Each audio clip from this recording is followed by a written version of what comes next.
Hey everyone, this is Asha Dubey. Previous lecture में nutrition finally complete है। नए target के साथ हमारा नया टारगेट है रेस्पिरेशन।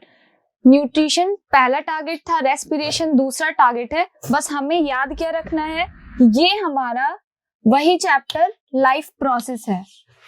लाइफ प्रोसेस है।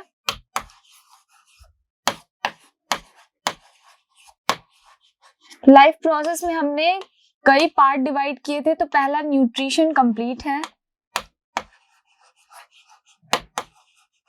हम सेकंड पढ़ने जा रहे हैं रेस्पिरेशन।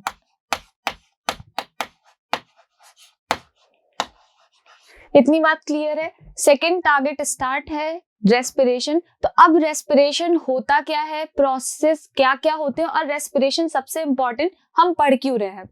तो बेसिकली अगर आप पुरानी वाली कहानी पे वापस जाओ तो आपको पता चलता है वहां पे कि हमने न्यूट्रिशन क्यों पढ़ा था। न्यूट्रिशन हम पढ़ रहे थे कि हमें एनर्जी की रिक्वायरमेंट होती है अपनी लाइफ प्रोसेस करने के लिए।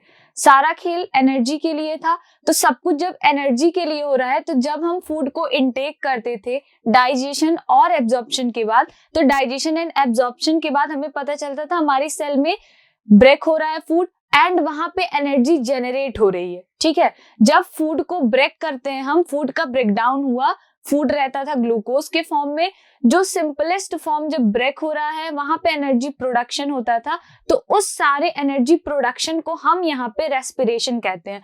तो बेसिकली अगर आपसे कहा जाए रेस्पिरेशन को आप डिफाइन करिए, तो डिफाइन करने के लिए हम कह सकते हैं the process of generation of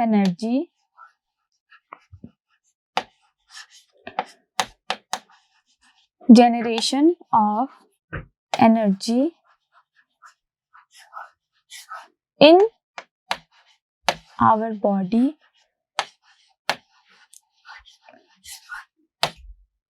is called respiration.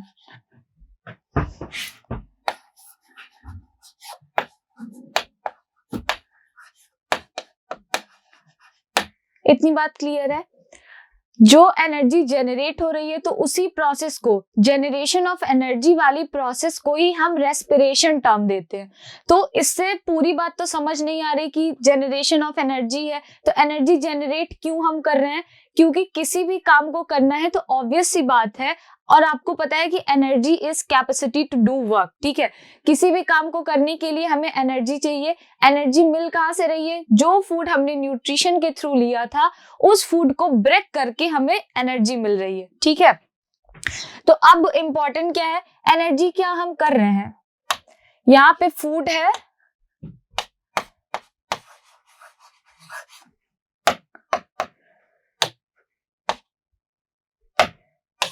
ये रहा फूड।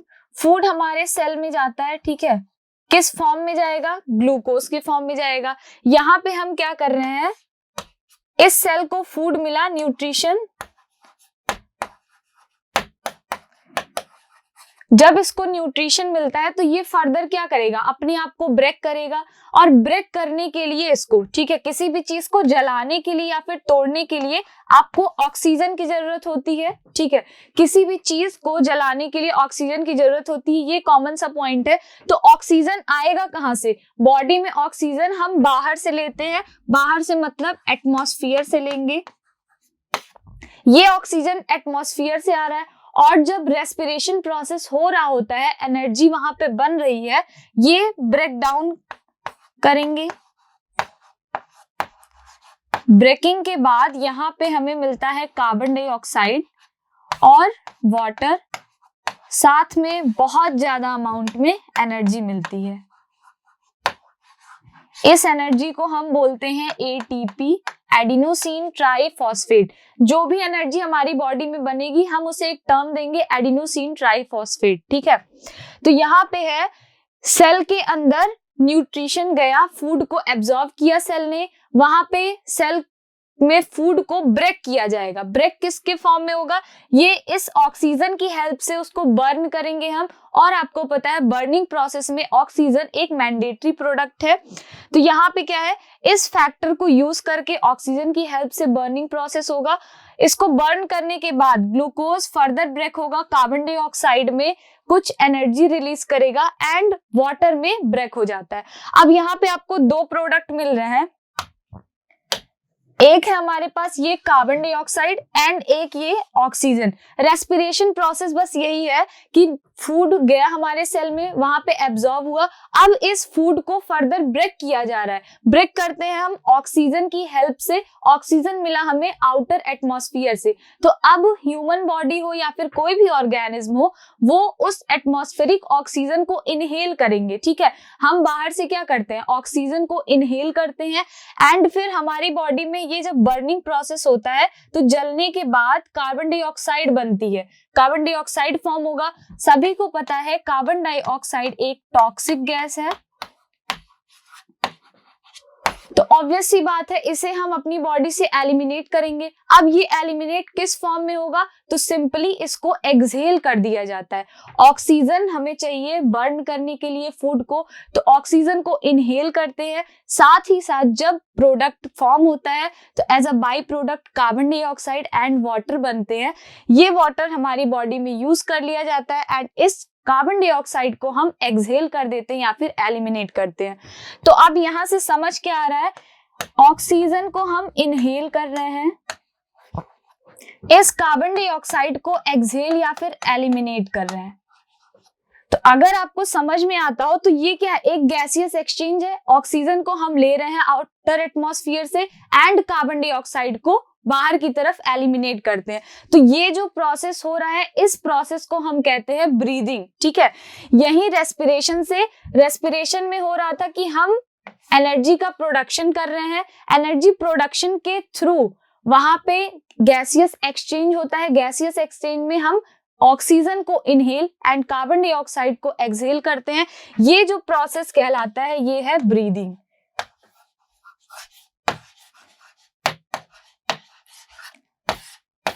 तो रेस्पिरेशन में एक टर्म आएगा या फिर हम बात करते हैं एक स्टेप कंप्लीट होता है। वो स्टेप क्या है, हम यहाँ पे ब्रीदिंग करते हैं एंड दूसरा स्टेप होता है कि हम फूड का ऑक्सीडेशन करते हैं, मतलब कि फूड को ब्रेक करते हैं या फिर उसका कंबस्शन करते हैं। तो जलाने के लिए हमें ऑक्सीजन की जरूरत है एंड जब बाई प्रोडक्ट फॉर्म हो जाते हैं तो कार्बन डाइऑक्साइड को एक्सहेल कर दिया जाता है। तो इस प्रोसेस में दो चीजें समझ आती है कि रेस्पिरेशन क्या है एंड ब्रीदिंग क्या है। दोनों अलग चीजें हैं, बट रेस्पिरेशन प्रोसेस क्या है कि वहां पे हम जेनरेशन ऑफ एनर्जी वाले प्रोसेस को रेस्पिरेशन नाम देते हैं, और जो गैसियस एक्सचेंज हो रहा है हमारी बॉडी में, ऑक्सीजन को इनहेल करना या फिर ऑक्सीजन इनटेक करना एंड कार्बन डाइऑक्साइड को आउटटेक करना, ये प्रोसेस ब्रीदिंग कहलाता है। तो आगे प्रोसीड करते हैं। बस ये सिंपल सा है। चैप्टर स्टार्ट होता है ब्रीदिंग एंड रेस्पिरेशन से। तो रेस्पिरेशन एंड ब्रीदिंग टर्म का ओवरव्यू हमें पता है कि क्या चीज ये होते हैं फाइनली, तो पढ़ लेते हैं। The mechanism by which organism obtain oxygen from the environment and releases carbon dioxide in return is called breathing। ये चीज सिंपल है, ऑक्सीजन को आउटर एटमॉस्फेयर से बॉडी के अंदर लिया जाएगा, सपोज दैट ये बॉडी है, और कार्बन डाइऑक्साइड को बॉडी से आउटर एटमॉस्फेयर में एलिमिनेट कर देते हैं। ठीक है, ये एटमॉस्फेयर है, सेल है ये, या फिर बॉडी हम कह दें। बॉडी में ऑक्सीजन को इनटेक करना एंड कार्बन डाइऑक्साइड को बॉडी से एलिमिनेट करना, तो ये जो प्रोसेस हो रहा है, इस प्रोसेस को हम एक टर्म देते हैं, वो टर्म है breathing. Simply, however, respiration is a much more complex process. It includes, अब यहाँ पे दो स्टेप्स इंक्लूड करता है। पहला तो ब्रीदिंग आपको समझ में आता है कि गैसियस एक्सचेंज हो रहा है, breathing which involves the mechanism of exchange of gases, oxygen and carbon dioxide। and दूसरा वाला स्टेप क्या है, oxidation of digested food occurring in the cell in order to release energy। जो भी फूड इनटेक किया गया था डाइजेशन प्रोसेस में हमने पढ़ा है, अब उस फूड को हर सेल में लिया जाएगा एंड उस फूड को ब्रेक किया जाता है, तो वहां पे जो एनर्जी रिलीज होती है वो प्रोसेस रेस्पिरेशन कहलाता है। The energy released during the process of respiration is utilized for carrying out biological functions essential for survival and maintenance of an organism। ये बात क्या थी कि हम जो भी एनर्जी की बात कर रहे हैं, एनर्जी हमें चाहिए क्यों? तो जितनी भी बायोलॉजिकल प्रोसेस है किसी ऑर्गेनिज्म को अपनी लाइफ को जीने के लिए, वो सब कुछ कंप्लीट होगी जब हमें लार्ज अमाउंट में एनर्जी मिलती है। तो एनर्जी चाहिए तो फूड का ब्रेक डाउन करना पड़ेगा, फूड का ऑक्सीडेशन करना पड़ेगा, और ऑक्सीडेशन होता है रेस्पिरेशन प्रोसेस में। यहाँ पे इंपॉर्टेंट चीज दी हुई है, एन एवरेज ब्रीथ, ठीक है, एक नॉर्मल ह्यूमन है या फिर नॉर्मल ऑर्गेनिज्म है, तो उनकी बात करते हैं हम एक एडल्ट की, तो एडल्ट हर मिनट में 12 से 14 बार ब्रीथ करता है। वहीं पे अगर हम एक बच्चे की ब्रीदिंग रेट देखते हैं तो वो 18 से 22 बार पर मिनट ड्यूरिंग द रेस्ट।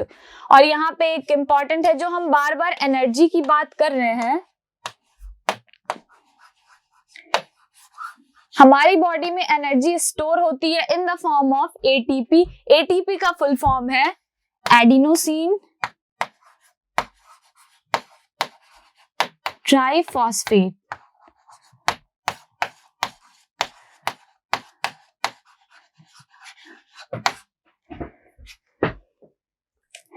अब रेस्पिरेशन हम पढ़ रहे हैं। रेस्पिरेशन क्या है? एक बायोकेमिकल प्रोसेस है। यहाँ पे कुछ मैकेनिकल प्रोसेस भी चलते हैं, कुछ केमिकल प्रोसेस भी चल रहे हैं, which takes place in the mitochondria. Important point है कि ये रेस्पिरेशन जो होगा ये कहाँ पे हो रहा है? तो ये हमारी माइटोकॉन्ड्रिया में होता है। अब ये कैसे होता है वो कई साइकिल्स के थ्रू हम पढ़ते हैं अभी।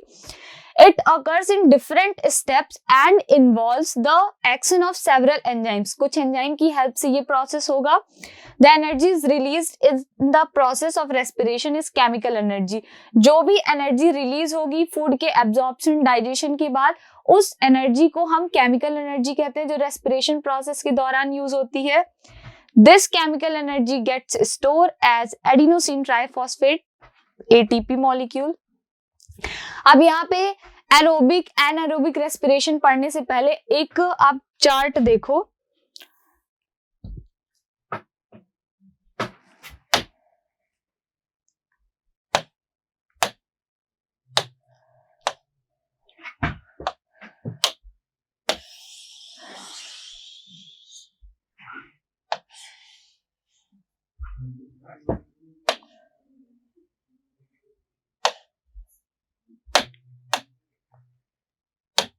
ये हम बेसिक सा मैकेनिज्म बनाते हैं। ये है एक सेल, यहाँ पे इसको नाम दे दो, ये बॉडी है। सपोज दैट ये किसी ऑर्गेनिज्म की बॉडी है और ये है सेल। फिर यहाँ पे हम लंग्स को दिखाते हैं।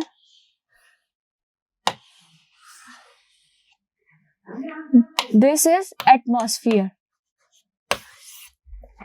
ये बॉडी है, ये एटमॉस्फेयर है, यहाँ पे ये है लंग्स,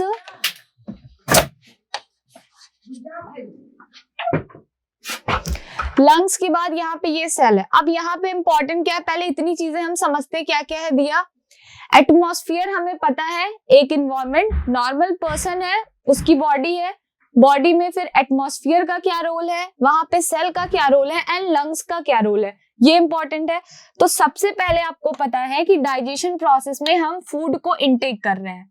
फूड है, किसी ने फूड को इनटेक किया, न्यूट्रिशन ले रहे हैं, हुआ डाइजेशन प्रोसेस हो गया। अब डाइजेशन के बाद सेल के अंदर सबसे स्मॉलेस्ट सिंपलेस्ट फॉर्म जाएगा फूड का, वो है ग्लूकोज। ठीक है, ग्लूकोज जाएगा।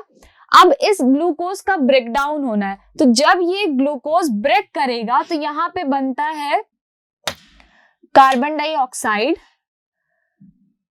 जो कि चला जाएगा इधर लंग्स में, बना यहाँ पे कार्बन डाइऑक्साइड, प्लस बनता है वाटर। नेक्स्ट है यहीं पे एनर्जी बनती है। ठीक है, जब ग्लूकोज का ब्रेकडाउन हो रहा है तो ये तीन चीजें फॉर्म होती हैं। हमारे लिए इंपॉर्टेंट, मोस्ट इंपॉर्टेंट क्या है, ये एनर्जी। इस एनर्जी को हमारी बॉडी में यूटिलाइज कर लिया जाता है बेसिक फंक्शंस को परफॉर्म करने के लिए। इन कार्बन डाइऑक्साइड को लंग में भेजते हैं। लंग में क्यों जा रहा है, इंपॉर्टेंट है। कार्बन डाइऑक्साइड एक टॉक्सिक गैस है, हम उसे अपनी बॉडी में तो रख नहीं सकते, तो उसे हम क्या करेंगे, फटाफट से एलिमिनेट कर देते हैं आउटर एटमॉस्फेयर में। तो ये कार्बन डाइऑक्साइड डायरेक्टली लंग्स के थ्रू चला जाएगा आउटर एटमॉस्फेयर में। और साथ ही साथ क्या है, अब इस प्रोसेस को परफॉर्म करने के लिए एक स्टेप आप पीछे आओ, तो इस प्रोसेस को परफॉर्म करने के लिए हम एटमॉस्फेयर से लेते हैं ऑक्सीजन, क्योंकि बॉडी में ऑक्सीजन कम है। तो बर्निंग प्रोसेस करना है, बर्निंग प्रोसेस या फिर कंबशन करने के लिए ऑक्सीजन इंपॉर्टेंट फैक्टर है। तो इस ऑक्सीजन को सेल यूज करती है फूड को बर्न करने के लिए। जब फूड बर्न होगा तो इस ग्लूकोज के ब्रेकडाउन के टाइम पे एनर्जी का फॉर्मेशन होता है, कार्बन डाइऑक्साइड का फॉर्मेशन होता है एंड वाटर फॉर्म होता है। तो यहाँ पे हम 3 प्रोसेस देखते हैं। क्या है प्रोसेस? ये जो प्रोसेस हुआ यहाँ पे क्या है कि कार्बन डाइऑक्साइड बाहर जाएगा, ऑक्सीजन अंदर आएगा।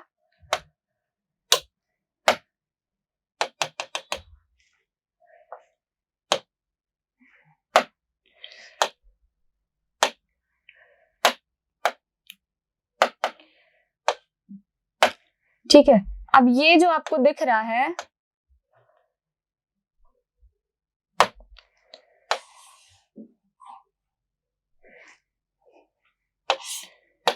ये हो रहा है ब्रीदिंग।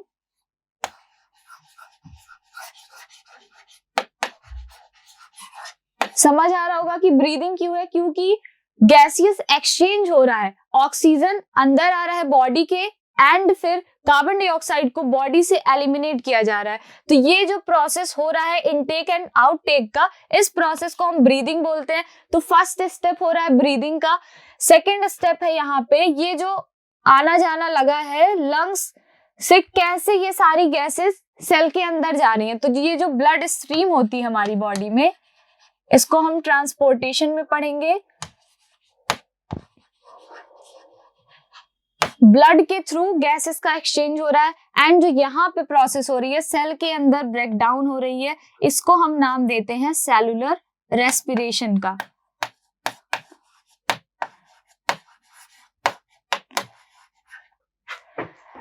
एक बार फिर से इसको समझते हैं। ये है हमारी बॉडी, ठीक है, कंप्लीट बॉडी एक ह्यूमन की या फिर एक ऑर्गेनिज्म की बनाई गई है। इस बॉडी में क्या हो रहा है, एक एटमॉस्फेयर भी है। तो एटमॉस्फेयर से हम ऑक्सीजन लेंगे। ऑक्सीजन की जरूरत हमें क्यों है, हमें कंबशन प्रोसेस करना है, सेल के अंदर फूड को ब्रेक करना है। तो किसी भी चीज को ब्रेक करने के लिए, किसी भी चीज को जलाने के लिए ऑक्सीजन इंपॉर्टेंट है। इतनी बात क्लियर है।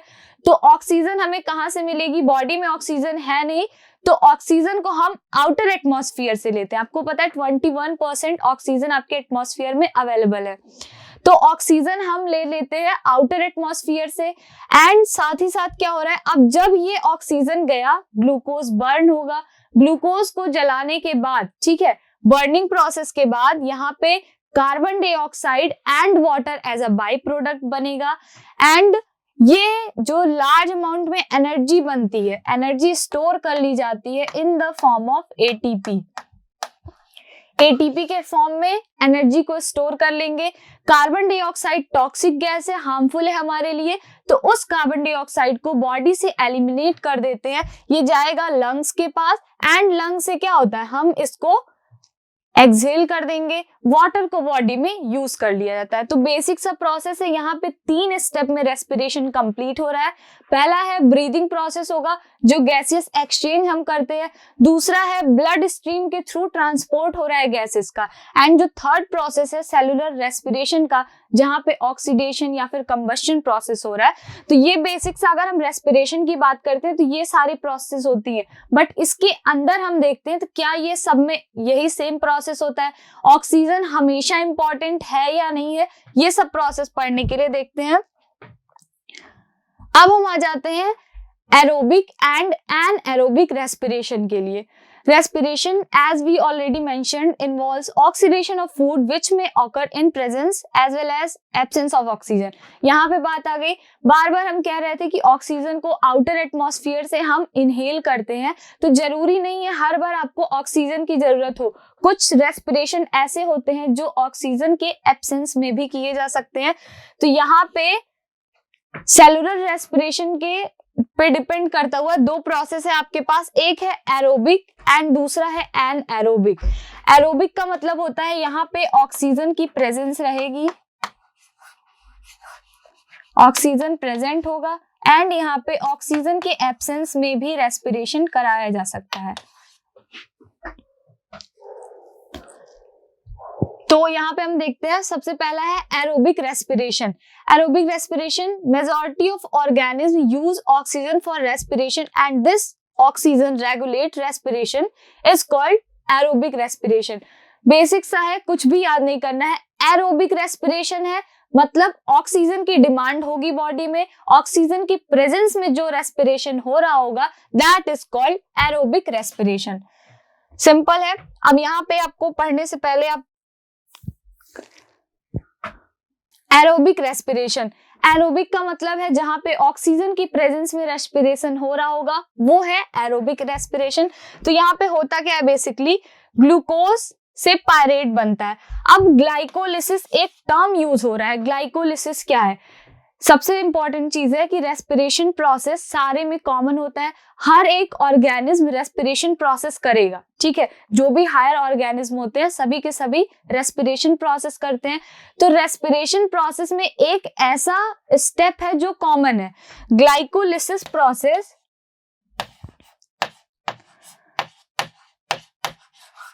ग्लाइकोलिसिस सभी में कॉमन है एंड ये फर्स्ट स्टेप होता है ग्लाइकोलिसिस।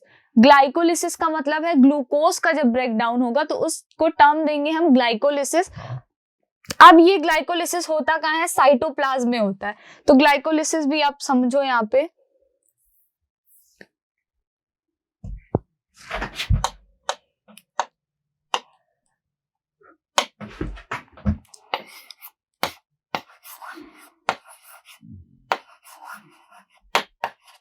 ग्लाइकोलिसिस मतलब ग्लूकोज का ब्रेकडाउन करेंगे हम। जब ग्लूकोज को तोड़ा जाता है तो ग्लूकोज क्या है? एक 6 कार्बन कंपाउंड है, ठीक है। ग्लूकोज को तोड़ते ही हमको 2 पायरेट, ठीक है, 2 पायरेट मॉलिक्यूल मिलते हैं। 2 पायरेट का मतलब क्या है कि ये 3 कार्बन कंपाउंड्स हैं। अब ग्लाइकोलिसिस कुछ भी नहीं है, वहां पे सिंपली ग्लूकोज का ब्रेकडाउन होगा। ग्लूकोज को ब्रेक करते ही आपको पायरिक एसिड या फिर पायरेट कंपाउंड मिलता है। पायरेट कंपाउंड क्या है? अभी हमने पढ़ा है 3 कार्बन कंपाउंड होते हैं, ठीक है। तो अब ग्लाइकोलिसिस प्रोसेस के बाद ये एक ऐसा प्रोसेस है जो सभी ऑर्गेनिज्म में, चाहे ऑक्सीजन की जरूरत हो या ना हो, सब में ये फर्स्ट प्रोसेस है और ये एक कॉमन प्रोसेस भी होता है। तो ग्लाइकोलिसिस प्रोसेस के बाद सारी कहानी स्टार्ट होगी। तो ग्लाइकोलिसिस हुआ, पायरेट बना। ग्लाइकोलिसिस हो कहां पे रहा है? साइटोप्लाज्म में होता है, ये बात इंपॉर्टेंट है। अब पायरेट के बाद एक प्रोसेस होता है क्रेब्स साइकिल जिसे बोलते हैं। क्रेब्स साइकिल के थ्रू क्या होगा? पायरेट ब्रेक करते हैं फर्दर एंड इनको एक पायरेट मॉलिक्यूल जो 1 पायरेट होता है, एक पायरेट 3 कार्बन डाइऑक्साइड में ब्रेक हो जाता है। एक पायरेट मॉलिक्यूल 3 कार्बन डाइऑक्साइड में ब्रेक होगा।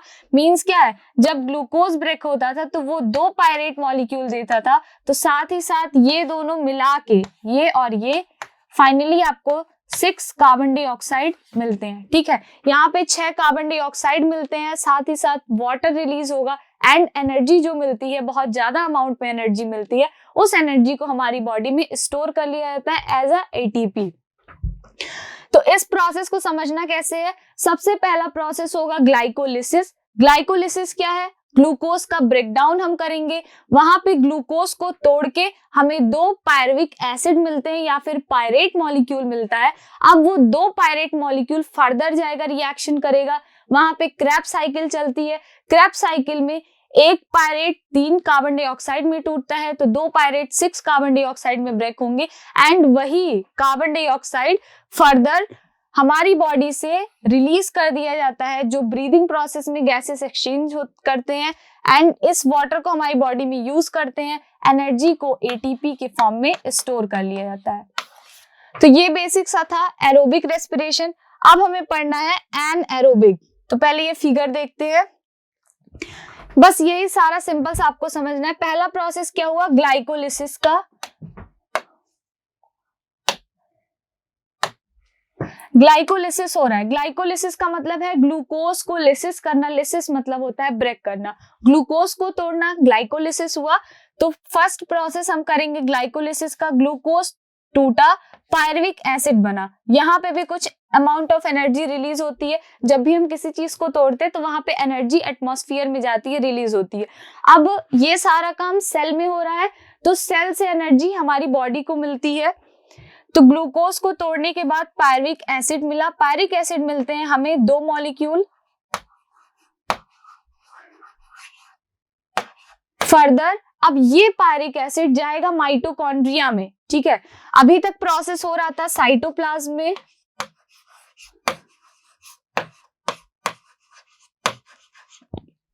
साइटोप्लाज्म के बाद अब ये कहानी पहुंचेगी माइटोकॉन्ड्रिया में। माइटोकॉन्ड्रिया में होता है क्रेब्स साइकिल। आपसे क्वेश्चन पूछा जा सकता है क्रेब्स साइकिल कहाँ पे होता है, तो क्रेब्स साइकिल हमेशा माइटोकॉन्ड्रिया में ही अगर होगा। तो माइटोकॉन्ड्रिया में सबसे पहला प्रोसेस होता है क्रेब्स साइकिल, जहां पे इस पायरुविक एसिड को फर्दर एक्सचेंज किया जाता है, उनको तोड़ा जाएगा। उनको तोड़ने के बाद हमें मिलते हैं 6 कार्बन डाइऑक्साइड। 6 कार्बन डाइऑक्साइड क्यों मिलेगा? एक पायरुविक एसिड को आप तोड़ोगे आपको 3 कार्बन डाइऑक्साइड मिलते हैं, एंड जब हम 2 पायरुविक एसिड के मॉलिक्यूल्स को ब्रेक करेंगे तो हमें वहां पे 6 कार्बन डाइऑक्साइड मिलते हैं। ये केमिकल एनर्जी रिलीज कराते हैं जब ईटीएस प्रोसेस होता है। ईटीएस क्या है? Electron transport system.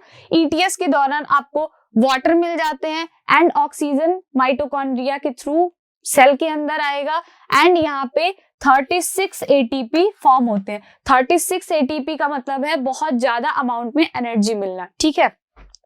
तो ये था हमारा एरोबिक रेस्पिरेशन। अब हम पढ़ते हैं एनएरोबिक रेस्पिरेशन, जहां पे ऑक्सीजन नहीं मिल पाता है या फिर ऑक्सीजन की डेफिशिएंसी होती है, तभी भी हमारी बॉडी में रेस्पिरेशन हो पाता है, ठीक है। तो एनएरोबिक नाम से आपको पता चल रहा है कि ऑक्सीजन की एब्सेंस में होगा। A few organisms such as certain bacteria, yeast releases energy from food in the absence of oxygen.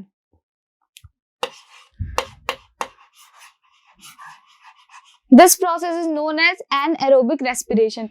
Oxygen की एब्सेंस में होगा एनाएरोबिक रेस्पिरेशन है, ऑक्सीजन की प्रेजेंस में हो रहा था एरोबिक रेस्पिरेशन था। Anaerobic respiration also takes place in our muscles, ठीक है। अब ये कहाँ कहाँ पे हो रहा है, बेसिक सा इतना जान लो आप। ऑक्सीजन की एब्सेंस में ईस्ट फर्मेंटेशन प्रोसेस करते हैं, ऑक्सीजन वहां पे प्रेजेंट नहीं होता है तब भी ये रेस्पिरेशन का प्रोसेस करेंगे।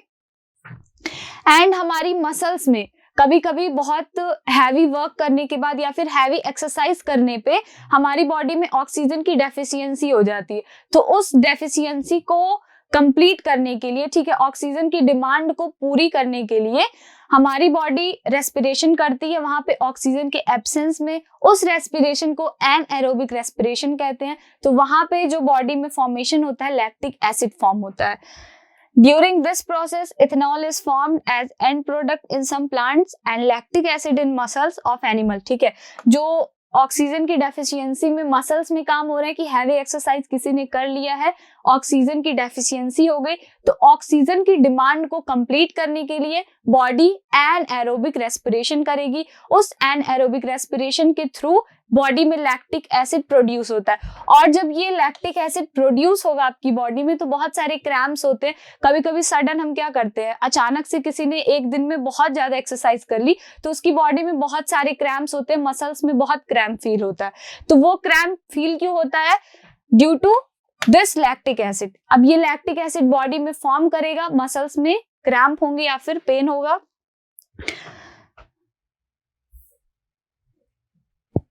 In certain bacteria and yeast, energy release in the absence of oxygen, ठीक है। वही बात हो रही है कि कुछ बैक्टीरियाज होते हैं जैसे ईस्ट है, फंजाई होते हैं, तो इनमें एब्सेंस ऑफ ऑक्सीजन में भी रेस्पिरेशन किया जा सकता है, एनएरोबिक रेस्पिरेशन है। Ethyl alcohol is produced and carbon dioxide is released, the anaerobic respiration occurring in east, ठीक है। ईस्ट में जो एनएरोबिक रेस्पिरेशन होता है वो फर्मेंटेशन के थ्रू होगा, ठीक है। फर्मेंटेशन क्या है अभी देखते हैं हम। Enzyme जाइमेज carry out the process of fermentation in these organism. अभी ये सब जो भी हो रहा है वो कौन से एंजाइम कराएंगे? जाइमेज की हेल्प से। अभी हमने स्टार्टिंग में पढ़ा था एनएरोबिक रेस्पिरेशन कुछ एंजाइम्स परफॉर्म करेंगे, तो वो एंजाइम्स है यहाँ पे जाइमेज है। फर्मेंटेशन प्रोसेस किसके साथ कंप्लीट होगा? जाइमेज एंजाइम। ये इंपॉर्टेंट है, जो भी चीजें हम पढ़ रहे हैं उसको अगर हम एक रिएक्शन के थ्रू समझ लेंगे या फिर किसी भी पिक्टोरियल ग्राफ के थ्रू समझते हैं तो वो हमें इजीली समझ आती है। तो जितनी कहानी आपने पढ़ी है उसको हम एक रिएक्शन के थ्रू बताते हैं। ईस्ट में हम कह रहे हैं कि वहां पे ऑक्सीजन एब्सेंट है, ऑक्सीजन की एब्सेंस में फर्मेंटेशन प्रोसेस हो रहा है। तो सबसे पहला एक कॉमन प्रोसेस सब में होगा ग्लाइकोलिसिस का, तो ग्लाइकोलिसिस कॉमन है। ग्लूकोज है, ग्लूकोज को ब्रेक करेंगे ग्लाइकोलिसिस, तो यहाँ पे कोई ऑक्सीजन की जरूरत होती नहीं है, तो ग्लाइकोलिसिस सभी में कॉमन है, ठीक है। तो फिर ग्लाइकोलिसिस से हमें मिलते थे पायरुविक एसिड, ये होते हैं 2 मॉलिक्यूल रहता है पायरुविक एसिड का। पायरिक एसिड की बात करते हैं तो ये 3 कार्बन कंपाउंड है।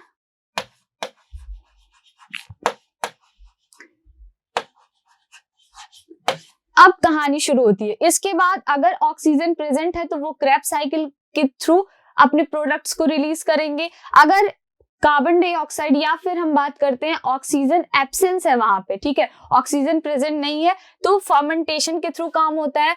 अब यहाँ पे ऑक्सीजन एब्सेंट है तो फर्मेंटेशन प्रोसेस करेंगे और यहाँ पे हमें जो मिलता है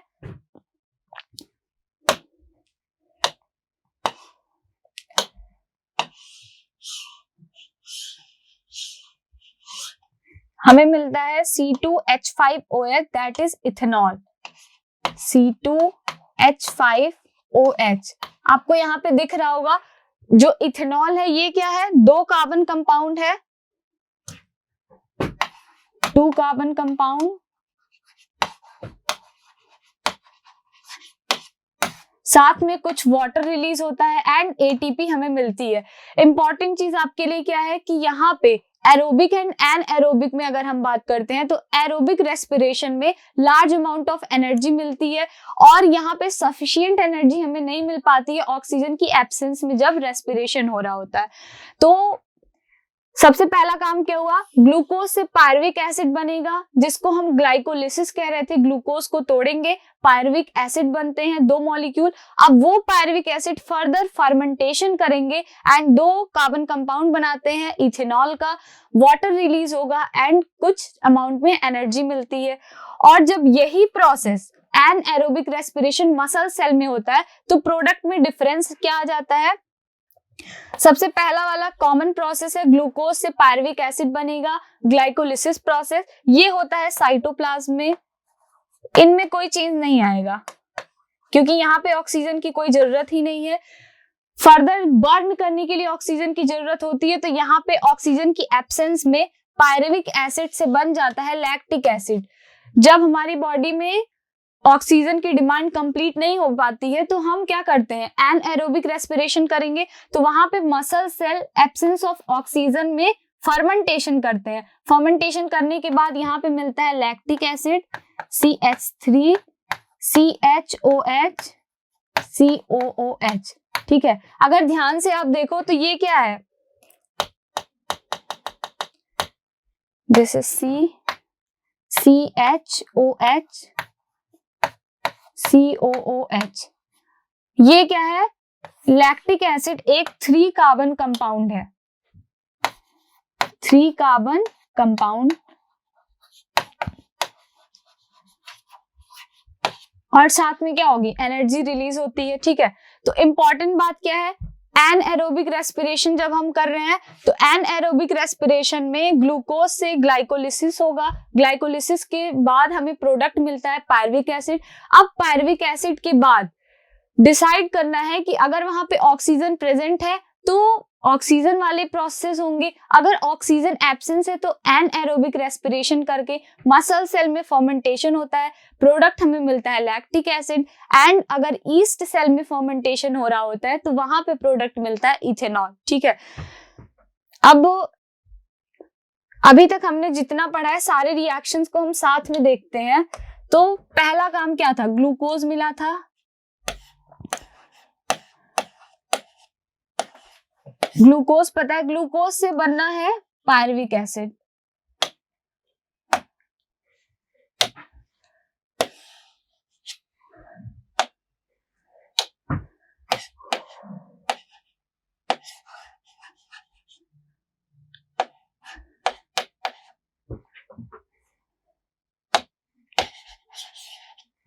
ग्लूकोज से बनेगा पायरुविक एसिड।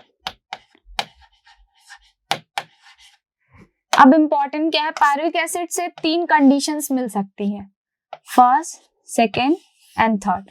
2 कंडीशन हमने पढ़ी है कि जहां पे ऑक्सीजन एब्सेंट हो सकता है, तो एब्सेंस ऑफ ऑक्सीजन वाली कंडीशन, एब्सेंस ऑफ ऑक्सीजन वाली condition and presence of oxygen वाली कंडीशन। ठीक है, 3 कंडीशंस आपको मिल सकती हैं। तो ग्लूकोज से पायरुविक एसिड बनेगा, प्रोसेस का नाम है ग्लाइकोलिसिस। ग्लाइकोलिसिस नाम क्यों है, क्योंकि ग्लूकोज का ब्रेकडाउन हो रहा है, लिसिस का मतलब होता है तोड़ना, तो ग्लूकोज को तोड़ने के बाद हमें पायरुविक एसिड मिलता है। अब इस पायरुविक एसिड में अगर हम यही बात करते हैं ईस्ट में क्या कहानी है, तो ईस्ट में पायरुविक एसिड ऑक्सीजन के एब्सेंस में फर्मेंटेशन प्रोसेस करेगा, फर्मेंटेशन प्रोसेस। अब फर्मेंटेशन प्रोसेस से आपको मिलेगा इथेनॉल C2H5OH, साथ में मिलते हैं वाटर एंड एनर्जी रिलीज होगी। फिर अगर हम बात करें, ये ईस्ट सेल की बात थी, एनएरोबिक कंडीशन हमारे मसल सेल में भी कभी कभी होती है। तो मसल सेल में अगर ये हो रहा है तो मसल सेल भी फर्मेंटेशन करते हैं, यहां पे बनता है lactic acid CH3 CHOH COOH and साथ में एनर्जी बनती है। एनर्जी की डिमांड ही कंप्लीट करनी है, तो या फिर एरोबिक रेस्पिरेशन करेगी बॉडी या फिर एनएरोबिक रेस्पिरेशन। तो जब ऑक्सीजन की डिमांड नहीं कंप्लीट हो पाती है तो बॉडी किसी तरीके से एनर्जी बनाने की कोशिश करती है, तो वहां पे क्या करेगी, एनर्जी तो मिलेगी आपको, लेकिन साथ ही साथ लैक्टिक एसिड भी फॉर्म हो जाता है जो आपकी बॉडी में मसल्स में क्रैम्प्स क्रिएट करता है। फिर थर्ड अगर हम बात करते हैं एरोबिक कंडीशन वाली, तो एरोबिक कंडीशन में यहाँ पे हमको carbon dioxide, some water and large amount of energy मिलती है।